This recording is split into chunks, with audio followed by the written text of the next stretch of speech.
Baik pemirsa Metro TV Lampung dan juga pendengar saya Radio 100 FM, kita akan melanjutkan perbincangan kita hari ini yang masih dengan tema perempuan kreatif aman COVID-19. Nah, tadi sempat terputus pembahasan saya bersama dengan Bapak Agus Nompitu. Bapak, bagaimana menumbuhkan kreativitas perempuan di tengah pandemi COVID-19 ini Bapak? Karena memang kita ketahui gitu ya, kreativitas itu bisa menopang atau menambah penghasilan. Begitu Bapak ya. Bagaimana Pak cara untuk menumbuhkan kreativitas para perempuan itu? Baik Mbak, saya kira memang kreativitas itu kata kunci Mbak. Jadi tanpa kreativitas tidak akan ada inovasi. Jadi kreativitas dan inovasi itu outputnya nanti produktivitas. Jadi oleh sebab itu menumbuhkan kreativitas itu tentu kita harus bagaimana memperkaya. Ya, artinya pengetahuan kita termasuk juga keterampilan kita. Artinya sekarang karena harus belajar dari rumah, bekerja dari rumah, paling tidak kita bagaimana tetap bekerja dari rumah tapi aktivitas kita harus tetap tumbuh. Bagi mereka yang punya kemampuan untuk membangun home industry, yuk kita kembangkan. Homemade misalnya mungkin dicontohkan juga oleh Ibu, saya sering ikuti loh Instagramnya Ibu, itu buat tutorial masak dan sebagainya. Dan ini sangat luar biasa membantu masyarakat untuk bagaimana membuat tutorial masak diikuti tata caranya. Yang hobi bercocok tanam, jadi saya katakan bercocok tanam. Oh tapi saya nggak punya keterampilan masak, oh ya bisa membuat hobi koleksi kembang dan sebagainya. Saya kira banyak.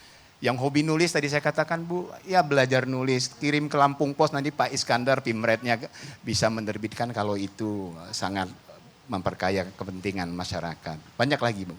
Iya. Ya. Oke, berbicara tentang UMKM gitu ya, memang festival buatan lokal dalam hari atau rangkaian ulang tahun Lampung Pos ke-46 dan seri radio ke-6 itu memang di sini banyak sekali lebih dari 40 UMKM yang ada di sini Bapak Ibu. Nah, bagaimana nih Pak? Keterlibatan para perempuan sejauh ini, perempuan Lampung dalam keterlibatan di UMKM di Provinsi Lampung sendiri Pak? Baik, hampir yang saya temukan itu terutama pengrajin, UMKM binaan kami itu lebih kurang 168.000 UMKM. Dan itu hampir saya banyak temukan tuh rata-rata perempuan. Walaupun secara khusus Bu, memang survei BPS belum ada terkait hal itu. Apalagi yang bergerak di koperasi Bu, itu lebih kurang 40% itu manajer koperasi itu adalah perempuan. Oh. Jadi ini sudah merupakan hal yang sangat luar biasa. Okay. Saya kira banyak sekali Bu. Iya. Jadi memang peran serta perempuan di UMKM sangat banyak sekali ya Pak ya. Kalau persentasenya itu kira-kira berapa Pak dibandingkan laki-laki? Ya tadi saya katakan kalau di UMKM memang angkanya tidak ada data statistik karena UMKM ini kan fluktuatif.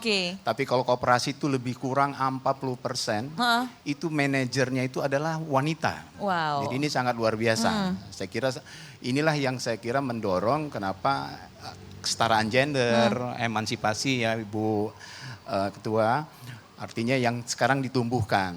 Ya, jadi tidak hanya di legislatif atau politik aja sudah 20% ya Bu, persentasenya. Jadi ini saya kira luar biasa dukungan.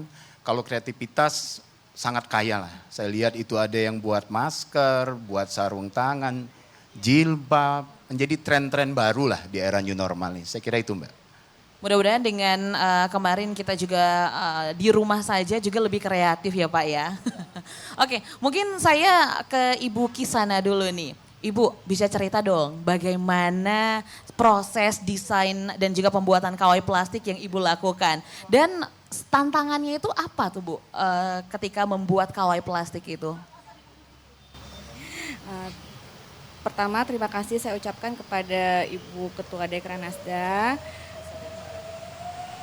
Saya ucapkan terima kasih kepada Ketua Ibu Dekranasda. Saya ucapkan terima kasih kepada Bapak Kepala Dinas UMKM. Sebenarnya kalau baju APD itu dari awal itu kita sudah produksi 300 baju itu waktu itu kami bagi-bagikan ke penggali kubur, ke supir ambulan, ke klinik-klinik.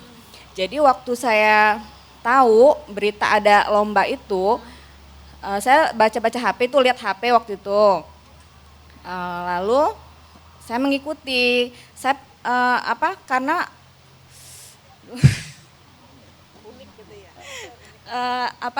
menjahit di plastik dengan aplikasi tapis itu kayaknya menurut saya itu jadi tantangan tersendiri. Saya mencoba mengikutinya gitu kan. Jadi merasa tertantang gitu ya. Biasanya kan memang tapis dijahit ke kain, tapi ini ke plastik. Ini di plastik. Iya. Itu susah nggak sih, Bu?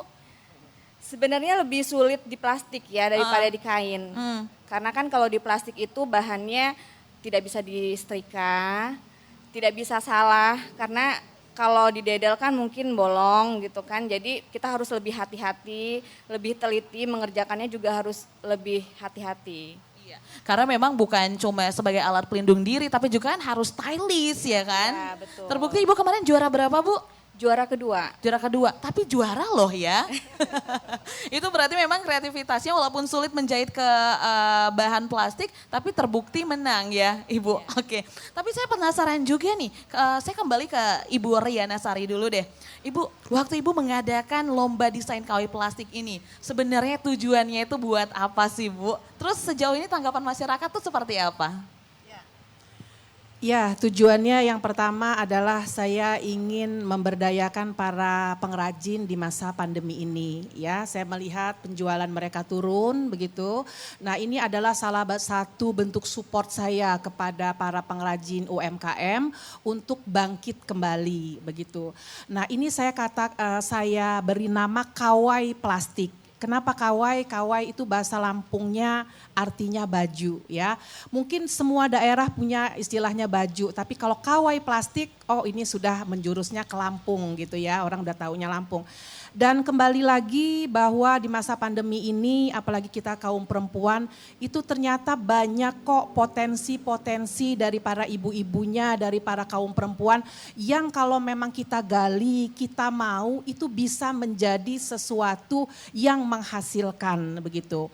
Nah, oleh karenanya saya buat itu lomba karena dari lomba ini pasti akan memancing kreativitas mereka, semangat mereka dan luar biasa memang mereka sangat semangat sekali.